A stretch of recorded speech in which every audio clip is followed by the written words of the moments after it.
अब रेजिस्टेंस और रेजिस्टिविटी में आपको बहुत शॉर्ट में बता देती हूँ। सबसे पहले मैंने बताया था कि रेजिस्टेंस क्या होता है। Resistance is the property of the material by virtue of it opposes the flow of the current. इसके लिए हमने फॉर्मूला आपको बताया R equals to rho L upon A। What is the unit of resistance? Unit of resistance is ohm. ठीक है, this is Om. Resistance जो है मेरा L और A पे डिपेंड करता है। L और A पे कैसे डिपेंड करता है? Length of the wire and the area of cross section. तो जब भी आपको दो वायर्स के रेजिस्टेंस की रेशियो निकालनी है, आपको क्या करना है? सबसे पहले उन दो वायर्स की लेंथ लिख लेनी है। L1 लिख लो, L2 लिख लो। एरिया लिखने के लिए एरिया का फॉर्मूला क्या होता है? Pi R square. तो एरिया के लिए आपको R1 लिखना पड़ेगा, R2 लिखना पड़ेगा। उससे उनका रिस्पेक्टिव A1 निकाल लो और A2 निकाल लो। That's it for resistance. इससे क्या हो जाएगा कि आप अपनी रेजिस्टेंस निकाल लोगे, rho L1 upon L, rho L upon A। तो आप इससे क्या करोगे? R1 निकाल लोगे और R2 निकाल लोगे। R1 क्या होगा? रो L1 अपॉन A1। R2 क्या होगा? Rho L2 upon A2।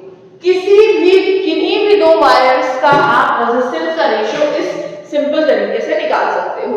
आपको क्या करनी है? बस अब इसमें वैल्यूज पुट करनी है और एक रेशियो आ जाएगी। Fine. Now coming to resistivity. Resistivity कैसे निकालोगे? होती क्या है रेजिस्टिविटी? रेजिस्टिविटी होती है, इसको इधर लेके आओगे, R into A upon L equal to resistivity. ये होती है मेरी रेजिस्टिविटी। रेजिस्टिविटी की SI यूनिट क्या होती है? SI यूनिट देखो, R की SI यूनिट क्या है? ओम। A की क्या है? Pi R square. इसका मतलब metre square by L। Length की क्या होती है? मीटर। कट गया? 1 मीटर से 1 मीटर क्या आ गई? Ohm metre. इसका मतलब रेजिस्टिविटी की क्या SI यूनिट निकलती है? Ohm metre. This is the SI unit of resistivity. अब रेजिस्टिविटी क्या है? रेजिस्टिविटी कांस्टेंट रहती है किसी भी एक मटेरियल की। मतलब जब तक वायर का मटेरियल नहीं बदलेगा। फॉर एग्जांपल अगर एक वायर कॉपर की थी और एक वायर एल्युमिनियम की थी तो उनकी अलग-अलग रेजिस्टिविटी होगी। लेकिन जब तक मैं ये कहूंगी कि एक ही मटेरियल की वायर है तब तक रेजिस्टिविटी कॉमन रहेगी। That's all about resistivity. Okay, so coming to the second question of similar type. अभी क्या है? क्वेश्चन ये है कि I had this wire of length L। L was the length and the radius is R। मैंने क्या किया? इस वायर को पकड़ के खींच दिया। So I took this wire and stretched it out to make the length double। पहले जो लेंथ L थी उसको बढ़ा के 12 कर दिया। अब क्योंकि मैंने वायर को ऐसे पकड़ के खींच दिया, उसकी लेंथ तो डबल हो गई, लेकिन पहले मोटी वायर थी तो खींचने की वजह से पतली हुई होगी। जिस रेशियो में लेंथ डबल हुई है उसी रेशियो में उसका एरिया हाफ हुआ होगा। ठीक है, उसकी रेडियस हाफ हुई होगी। तो हमें क्या करना है कि इसका R1 रेशियो R2 निकालना है। कैसे निकालेंगे? सबसे पहले हम लिखेंगे इस वायर 1 के डायमेंशंस और वायर 2 के डायमेंशंस। मैंने कहा कि इसकी लेंथ थी L, तो इसकी L1 क्या हो गई? L। रेडियस था R। तो रेजिस्टेंस क्या हो गया? Rho L upon A। Rho L upon A क्या है? Pi R square. ये मेरा R1 हो गया। अब बात आती है R2 की। मैंने कहा कि इसको मैंने खींच के डबल कर दिया। और जब मैं डबल कर दिया, डबल हो गया, तो मैं क्या कह सकती हूँ कि मैंने इसकी जो लेंथ है L2 जो है वो 12 हो गई। ठीक है, क्योंकि L2 12 हो गई तो लेंथ डबल हुई है तो रेडियस हाफ हुई होगी। ऑब्वियसली जो पहले वायर मोटा था अब खींचने की वजह से वायर पतला हो गया तो रेडियस हाफ हो गई। हाफ का मतलब क्या हो गई? R/2 हो गई। This is the radius. अब रेजिस्टेंस क्या हो गया? रेजिस्टेंस होता है रो L upon A।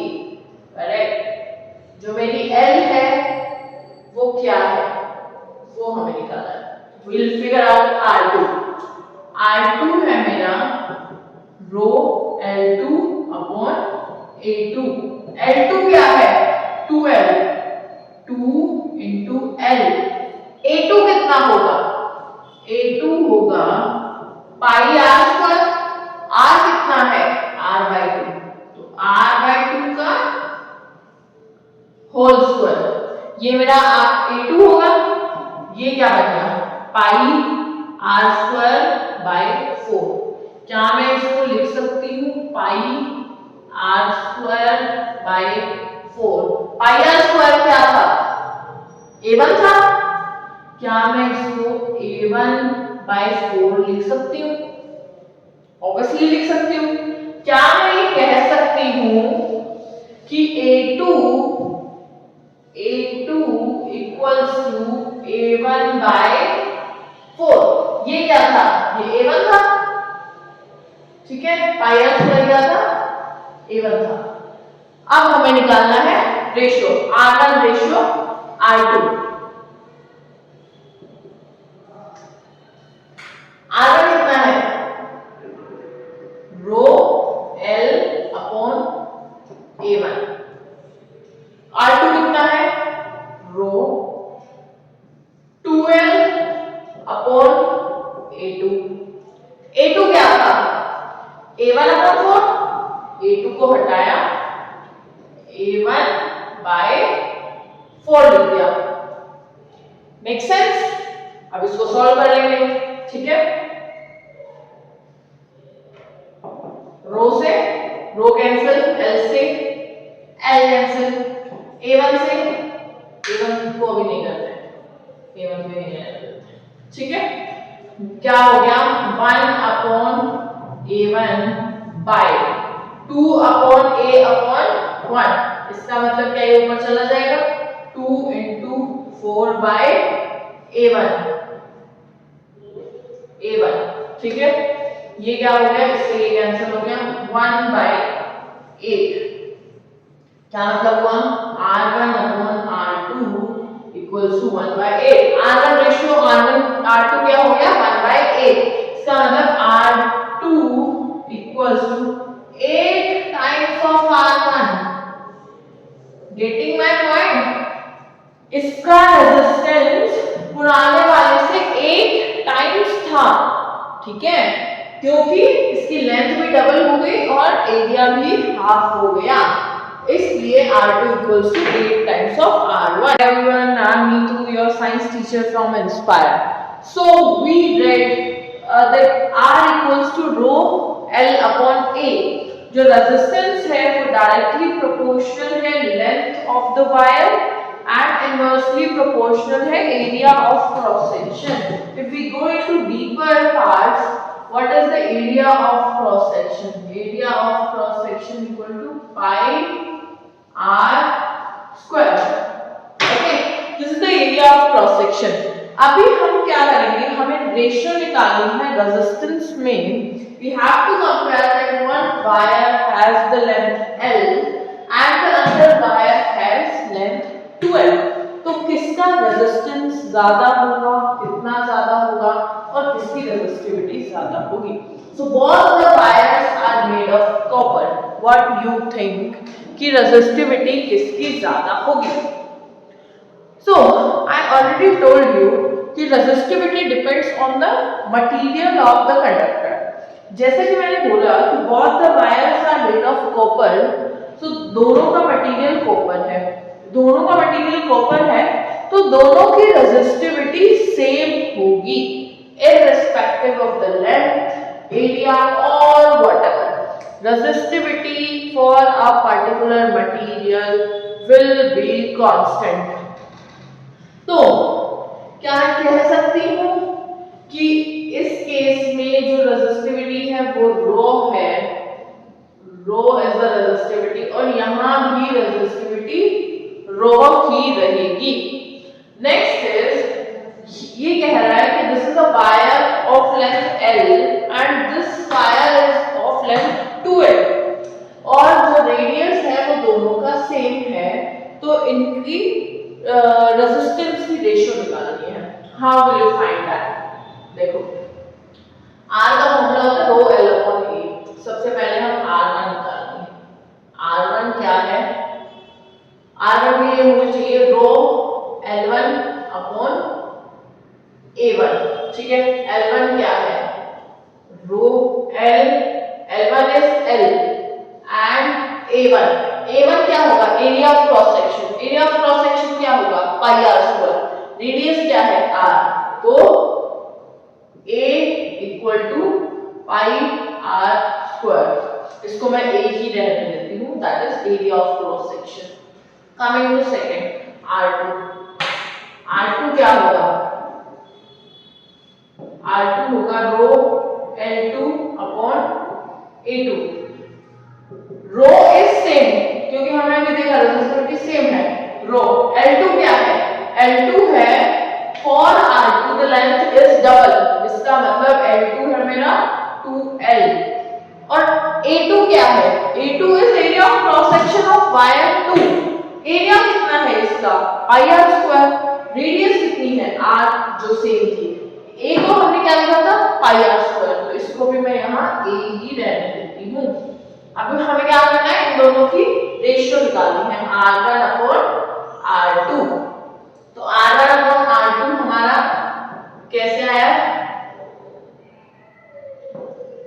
Rho L upon A by rho 2L upon A। रो से रो कैंसिल, A से A कैंसिल, क्या बचा? L अपॉन 2L, L से L कैंसिल, क्या आया? R1 upon R2 equals to 1 upon 2। इसका मतलब R2 equals to 2 times of R1। Clear? अगर रेशियो पूछा होगा तो आप लिखोगे R1 ratio R2 equal to 1:2।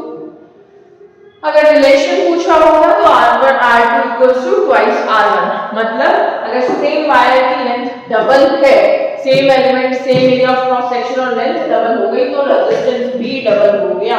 क्या ये उस बात से रिलेट नहीं करता कि R is directly proportional to L? जैसे जैसे L बढ़ता है वैसे वैसे रेजिस्टेंस भी बढ़ता है।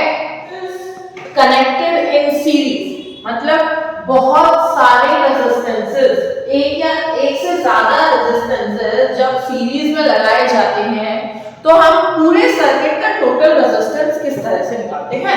This will be the derivation for resistance in series. Okay, point number 1, सब रेजिस्टेंस मैंने सीरीज में लगा दिए हैं, R1 R2 R3 R4। उनको एक बैटरी से कनेक्ट कर दिया है विद पोटेंशियल V। अब क्या होगा कि ये बैटरी I करंट दे रही है और हमें पता है कि सीरीज में क्या होता है, सीरीज में सब रेजिस्टेंसेस तक सेम करंट जाता है।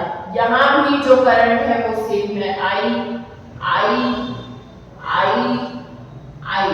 और यहाँ पे एंड तक भी I ही करंट रहेगा। So the same current is flowing in all the resistors. Change क्या होता है? चेंज होता है मेरा पोटेंशियल। मेरे सर्किट का पोटेंशियल है V is the total potential of my circuit. यहाँ पे क्या होगा? Across this and this point potential is divided. So यहाँ पे मेरा होगा V1, यहाँ पे होगा V2, across these two points across R3 होगा V3 और अक्रॉस R4 होगा V4।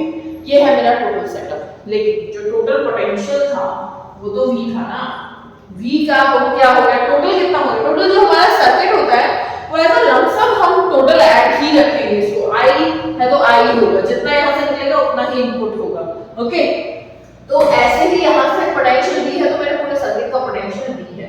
इसका मतलब V equals to V1 plus V2 plus V3 plus V4। V का फॉर्मूला क्या होता है? हमने पहले पढ़ लिया था कि V इक्वल्स टू IR होता है बाय ओम्स लॉ, करेक्ट? तो अब हम V equal to IR prove करेंगे। V1 मतलब रेजिस्टेंस 1 के लिए I1 होगा I1 इंटू R1, क्योंकि मेरा I सेम है हर जगह तो हम यहाँ से 1 हटा देंगे और हम कहेंगे I इंटू R1। 2 के लिए क्या होगा I इंटू R2, 3 के लिए क्या होगा I R3, 4 के लिए I R4 equals to V। क्या मैं I कॉमन ले सकती हूँ, I into R1 plus R2 plus R3 plus R4 equals to V। ठीक है, यहाँ तक क्लियर है। I को नीचे लेके आएंगे, I को नीचे लेके आए तो क्या आना V upon I equals to R1 plus R2 plus R3 plus R4। मैंने बोला था V इक्वल्स टू IR होता है, तो V अपॉन I क्या हो गया, यहां से लेके आओ V अपॉन I, इस I को नीचे लेके आई, V अपॉन I क्या हो गया R हो गया। R is the total resistance of the circuit, V upon I क्या हो गया R हो गया। R equals to R1 plus R2 plus R3 plus R4, ये हो गया मेरे सर्किट का टोटल रेजिस्टेंस। तो रेजिस्टेंस इन सीरीज क्या होता है, sum of all the individual resistances connected in the circuit. अब क्या है, we have to see how can we connect these resistances in parallel. Parallel मतलब एक के बाद एक, मतलब in connecting from a same start and end point and the resistors are connected with separate wires. Okay, अब होगा क्या this is a battery that we have with a potential V। ठीक है, मैंने बोला कि इन दो पॉइंट्स के अक्रॉस जो पोटेंशियल है वो V है। अब यहाँ भी पोटेंशियल V है, ठीक है, यहाँ पे आके इन दो पॉइंट्स के अक्रॉस भी जो मेरा पोटेंशियल है वो V है।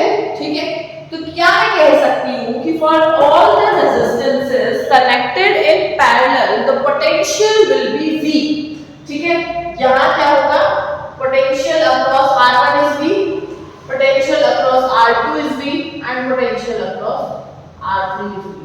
चेंज क्या हो रहा है, चेंज हो रहा है कि यहाँ से इस बैटरी से जब करंट फ्लो होना शुरू हुआ था तो I करंट फ्लो हुआ था। ठीक है, यहां तक जब मैं आई तो करंट I ही था, लेकिन यहां पे आके करंट का डायरेक्शन बदल गई। ठीक है, यहां पे करंट की डायरेक्शन बदल गई और 3 पार्ट्स में डिवाइड हो गया। 3 पार्ट्स में डिवाइड हो गया तो सेम I करंट यहां पे I1 बन के गया, यहां पे I2 पार्ट गया, फिर यहां पे I3 पार्ट गया, लेकिन यहां पे आके फिर से I हो गया। तो क्या मैं कह सकती हूँ कि जो टोटल मेरा I था वो इस पर्टिकुलर रीजन में I1 plus I2 plus I3 की तरह गया था। ठीक है, अब I का फॉर्मूला क्या होता है, I होता है V equals to IR, Ohm's law सबको पता है। तो I क्या हो गया, I हो गया V बाय R। अब I जब V बाय R हुआ तो यहाँ पे क्या मैं इसको V1 bye R1 V2 bye R2 plus V3 bye R3 लिख सकती हूँ, बिल्कुल लिख सकती हूँ। मैंने कहा था कि जो वोल्टेज है वो तीनों के पास सेम है V, तो इसका मतलब V1 equals to V2, V1 equals to V2 equals to V3 equals to V है, करेक्ट, बिल्कुल है। क्या मैं यहाँ पे V और V लिख सकती हूँ, बिल्कुल लिख सकती हूँ। तो यहाँ से हमने क्या लिया, V कॉमन लिया और अंदर बच गया 1 upon R1 plus 1 upon R2 plus 1 upon R3 बच गया, क्या है I। Okay, I by V क्या हो जाएगा, I बाय V, इसको नीचे ले आया ना, equals to 1 upon R1 plus 1 upon R2 plus 1 upon R3 हो गया। ठीक है, I बाय V क्या होता है, हमने पहले देखा था। I बाय V क्या होता है, देखो V equal to I R होता है, तो इसको इधर ले आएंगे 1 बाय R equals to I by V होता है, करेक्ट। आई बाय वी क्या हो गया 1 अपॉन आर। क्या मैं लिख सकती हूँ कि 1 upon R equals to 1 upon R one plus 1 upon R two plus 1 upon R three, depending on कितने आर हैं, क्या ये हो गया। So this is how we find the total resistance in a circuit when resistors are connected in parallel. This Rp is the total resistance. ठीक है, 1 upon R equals to 1 upon R1 plus 1 upon R2 plus 1 upon R3. Hope this is clear.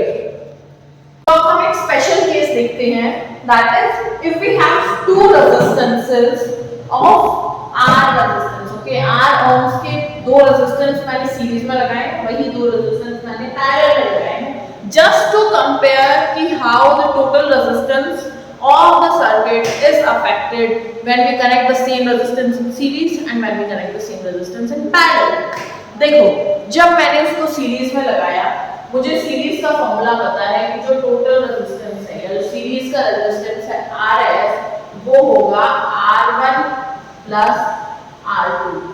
R1 क्या है R, इसका मतलब R plus R। क्या मैं कह सकती हूँ कि ये 2R हो गया, तो जो सीरीज का रेजिस्टेंस है दो रेजिस्टर्स में इज 2R। ओके, सेम मैं यहाँ करूंगी, तो 1 अपॉन Rp equal to 1 upon R1 plus 1 upon R2। R1 R2 R है, 1 upon R plus 1 upon R, ये हो गया 2 अपॉन R, ये है 1 अपॉन Rp, तो Rp कितना हो गया Rp हो गया, इसको रिवर्स कर देंगे, ठीक है, Rp हो गया R बाय 2 ओम। ठीक है, सेम रेजिस्टर्स मैंने जब सीरीज में लगाए तो टोटल रेजिस्टेंस 2R हो गया, और जब पैरेलल में लगाए तो हाफ हो गया। ओके, अगर मैं एग्जांपल लूं कि R जो है मेरा 2 ओम था, अगर ये 2 ओम था तो जो मेरा सीरीज में हो गया 4 ओम और पैरेलल में हो गया टोटल रेजिस्टेंस 1 ओम। कंक्लूजन ये है कि जब हम दो सेम रेजिस्टेंसेस को सीरीज में लगाते हैं तो टोटल रेजिस्टेंस इंडिविजुअल रेजिस्टेंस से हमेशा ज्यादा होगा। ओके, टोटल रेजिस्टेंस सीरीज में इंडिविजुअल रेजिस्टेंस से हमेशा बिगर वैल्यू होगी, और जब हम पैरेलल में लगाएंगे तो टोटल रेजिस्टेंस इंडिविजुअल रेजिस्टेंस से हमेशा कम होगा। करेक्ट, अगर इंडिविजुअल रेजिस्टेंस का हाईएस्ट 2 है तो हमारा जो पैरेलल होगा वो हमेशा उससे कुछ ना कुछ कम ही होगा, ज्यादा नहीं हो पाएगा। So this is a way to test कि आपने जो आंसर निकाला है क्या वो सही है क्या नहीं है। Sometimes we can go wrong with this, but हमें क्या कंपेयर करना है कि सीरीज में जो टोटल रेजिस्टेंस है वो इंडिविजुअल से ज्यादा होना चाहिए और पैरेलल में टोटल रेजिस्टेंस इंडिविजुअल से हमेशा कम होना चाहिए। तो हम रेजिस्टेंस पढ़ चुके हैं, उसके आगे हम ये देखने कि जब एक रेजिस्टेंस देखा तो हमने सर्किट में देख लिया था कि V इक्वल टू IR होता है, but when we have multiple resistances, हम एक सर्किट में बहुत सारा लोड भी लगा सकते हैं, बहुत सारे रेजिस्टेंस भी लगा सकते हैं, तो हम उन रेजिस्टेंस को किस तरीके से लगाएंगे। To use various resistances in a circuit we have two ways, series, parallel। Series क्या होता है, जैसे कि नाम बता रहा है सीरीज मतलब एक के बाद एक के बाद एक के बाद एक सब लाइन में लगा हुआ है। ठीक है, दिख रहा होगा कि R1 के बाद R2 के बाद R3 कॉन्टिन्यूसली लगे हुए हैं। पैरेलल जैसा कि नाम बता रहा है 1 2 3 सब पैरेलल में लगे हुए, starting and ending to a same point.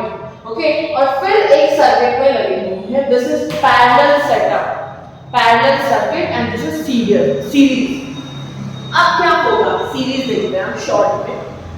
यहां से मेरी बैटरी I करंट दे रही है with a voltage of V, क्योंकि सब रेजिस्टेंस सीरीज में है तो जो करंट है वो कांस्टेंट रहेगा, I तीनों रेजिस्टेंस का करंट कांस्टेंट है, लेकिन जो वोल्टेज है वो डिवाइड होगी across these two points and these two points। ठीक है, अक्रॉस R1 वोल्टेज होगी V1, अक्रॉस R2 जो पोटेंशियल होगा वो V2 होगा, अक्रॉस R3 V3 होगा।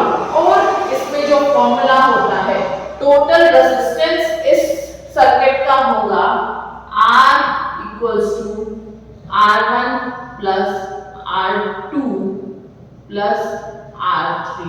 डेरिवेशन हम डिटेल वीडियो में देखेंगे। सेकेंड, पैरेलल पे आ जाते हैं। पैरेलल में भी जो वोल्टेज है वो V है, ठीक है, और जो करंट फ्लो हो रहा है वो I फ्लो हो रहा है। हो क्या रहा है कि यहाँ पे जो वोल्टेज है across these two points is the same as across these two points, correct. इसका मतलब voltage across these two points is V, ठीक है। क्या मैं कह सकती हूँ कि दीज टू पॉइंट्स में तो R1 भी आ रहा है, R2 भी आ रहा है, R3 भी आ रहा है, मतलब voltage across R1 is V, R2 is V, R3 is V, सबके अक्रॉस वोल्टेज सेम। लेकिन करंट कैसे फ्लो करेगा? यहां तक करंट आया I, यहां पे क्या हुआ, कुछ पार्ट इधर चला गया, कुछ पार्ट इधर चला गया, कुछ पार्ट इधर चला गया, कुछ इधर चला गया। इसका मतलब जो मेरा करंट है वो डिवाइड हो गया। डिवाइड कैसे हो गया? इधर गया तो I1 करंट गया, इधर गया तो I2 गया, यहां गया तो I3 गया, यहां गया तो IN गया। क्या मैं कह सकती हूं कि I इस टोटल करंट यहां पे आके फिर से I बन गया, तो I is actually I1 plus I2 plus I3 plus up to IN and the voltage is same V। तो हमारा जो रेजिस्टेंस का फॉर्मूला पैरेलल में आता है वो आता है 1 upon R equals to 1 upon R1 plus 1 upon R2 plus 1 upon R3 and so on. Detail हम अगेन डिटेल वीडियो में देखेंगे।